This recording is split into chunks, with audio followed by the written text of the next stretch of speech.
Hardball. As we just learned from Senator John Edwards here on Hardball, he said he's worried that President Bush may be thinking about launching a preemptive strike against Iran. And Senator Edwards is calling on Congress to make sure the president can't act without its approval. So what's behind the president's turning up the heat on Iran? Is war really on the table? For answers, we turn to Sal Russo of Move America Forward and Jon Soltz, co-founder of VoteVets.com. Let me go to Sal Russo. Sir, do you believe the president is raising the heat on Iran?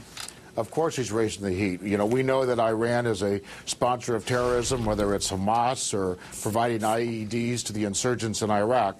So I think the president's doing the exact right thing, put the spotlight on Iran's activities, try to develop diplomatic support to put pressure on Iran.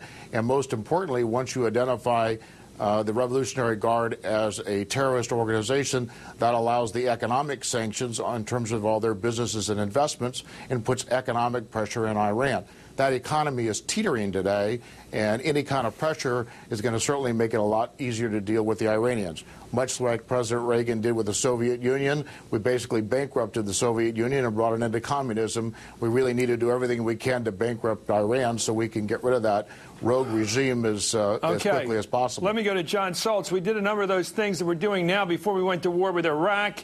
Is this a prelude to war, to another preemptive attack? Well, I think clearly the president is moving in that direction towards Iran. When we surged inside of Iraq, it really had to do with Iran. It was an escalation of force so we could create more military political leverage in a sense. This thing that happened today is a little more interesting, though. I really think that there's a battle inside the White House. The Cheneys really want to go to war with Iran.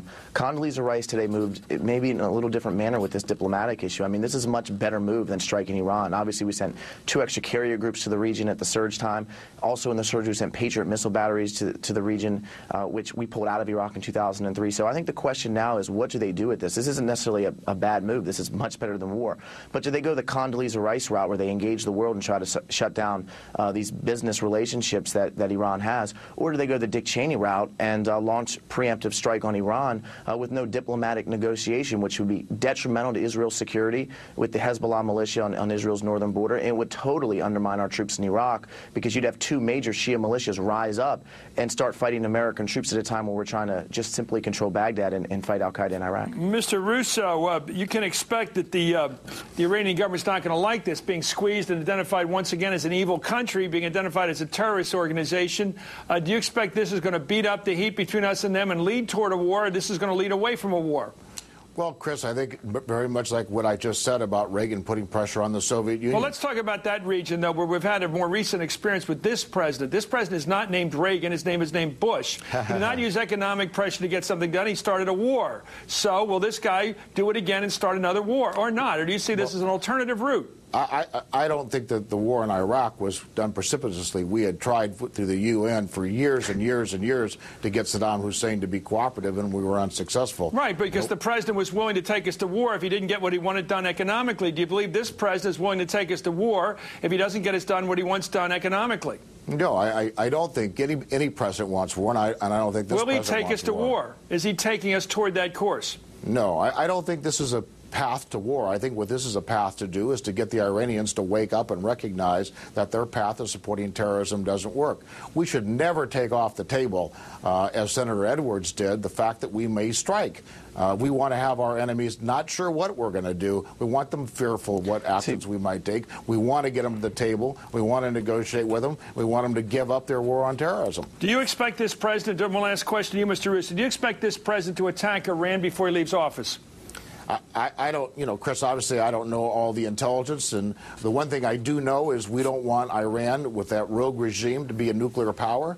And if we can't negotiate it away, we're going to have to take it, and hopefully with our allies, we're going to have to take it out, and they have to. So you'd like to see us attack, if the president has to leave office and leave Iran as it's moving toward, as you say, towards nuclear weapons, you would like to see us attack before he leaves office? I would hope that we don't have to attack. I mean, I think if we can solve these problems. What does that mean? I mean, we played this game before with Iraq. We said we wanted an inspection regime. We got an inspection regime. Then the president said that's not good enough. Then we attacked. At what point does the president say we're not going to go to war with Iran? When do we not declare war with them? Well, first of all, I don't think you ever say until you do. But, you know, I mean, obviously the intelligence in Iraq was maybe not the best. And some of the assumptions we based our decision on weren't correct. I mean, I think the war was the right decision, but not based on the intelligence that we had at the time. I think the situation in Iran is totally different. You know, we have a lot of options to take. There are ways away from being a nuclear power. I think it's going to be something that the next administration, frankly, has to deal with it. But I'm grateful that President Bush is putting pressure on Iran, which is a state sponsor of terrorism. Okay. Read the tea leaves here a bit, John, if you can. Do you believe this act in declaring the Revolutionary Guard, one of that main force of their politically inspired, sort of the SS of Iran, I guess you'd have to call it, do you think declaring them a terrorist organization is a prelude to military or to economic pressure on the Iranian government? I think there's a real debate in the White House, and this is a compromise. Condoleezza Rice wants to use this to work with the world to try to, go after their business transactions.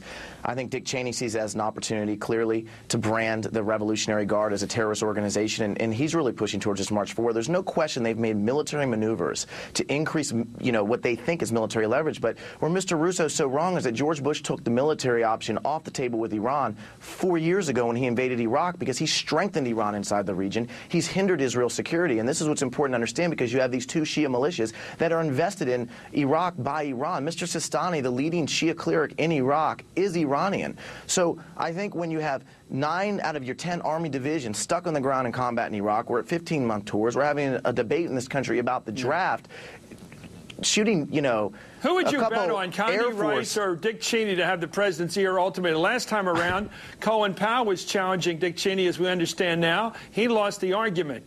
Look, do you think Dick Cheney's going to lose the argument to Condi Rice this time? I don't think so at all. I think that Dick Cheney, if he had it his way, he would go with the neoconservative principles of forcible regime change. I mean, this is what expedited the Iranian nuclear program. It needs to be a policy in this country, never ever to let countries like Iran get nuclear capacity. Do you think Dick Cheney is a Dr. Strangelove? You make it sound like he is. Look, the guy's out to lunch when it comes to protecting America, supporting the military, destroying al-Qaeda, and basically his policies have been a friend of Iran. He's absolutely ridiculous. I mean, Dick John, Cheney, your organization is a Democratic organization, and you want to pick on Dick Cheney. The difference between you and I is real simple. Okay, you're a Republican John, communication strategist. I'm an Iraq war veteran. I fought in the ground in Iraq. I've dealt with Shias. I've trained Shias to train our soldiers to go to Iraq. I understand that Iraq is the first Shia Arab state. Well, how come you never find a war that you think we should support to defeat terrorism? Okay, let Mr. Russo speak. I'm sorry, John. You have to give Mr. Russo a chance. Go ahead, Mr. Russo. I mean, the problem that John has is he never has a solution. I mean, his solution is to follow Senator Obama and let me give you a solution. Pakistan. Let me give you a solution. Let Mr. Russo speak for 30 seconds, then you can get back, John, please. Go ahead, Mr. Russo. I mean, Dick Cheney has been, I think, a fantastic vice president. He's one of the most thoughtful, decent human beings I've ever met, and I think your characterization of him really fits in with what your goal is with Vets for Freedom, which is support Democratic candidates. Your interest is not American security; it's to elect Democrats. So now our goal is to destroy al-Qaeda, protect America, and limit countries like Iran from having nuclear weapons. Unfortunately, we have no military leverage with Iran because all we have is air power. We have no ground component force to invade the country. Well, I don't think are you proposing a ground war in Iran? I certainly don't think that's a very good decision. Well, I don't think anybody in the White House either, but my question for you is, how is our military going to hold Iraq together if you strike Iran when you've got the Mahdi army and the Badr Corps, and then you're going to have even larger Shia-Sunni battle inside of Iraq, and when our U.S. forces not only have to focus on defeating Sunni insurgents, but now a total rise-up of the Mahdi army and the Badr Corps? Well, first we have of all, no military. You create a straw man that we're going to start a war with Iran. Nobody's suggesting that we're starting a war with Iran. I just recommend everybody goes to our website, stopiranwar.com, sign a petition, tell the president that we need to have diplomatic negotiations, high-level diplomatic negotiations with Iran. We need to look at Iran and create a shared vision for Afghanistan, a shared vision for Iraq, with all of the regional partners, and have a regional strategy that works to make sense. Thank you, gentlemen. Mr. Russo, I'm impressed. Mr. Russo, I'm impressed by your view of Vice President Cheney's deliberative ability in the last several years, because I've noticed from the beginning he was wrong about the nuclear threat from Iraq, which he said was a threat to us. I was impressed by the fact that he said that we'd be met as liberators. I'm impressed by the fact that he said that the insurgency was in its last throes. He was wrong time and time again in advising this president. Anyway, thank you. Up next.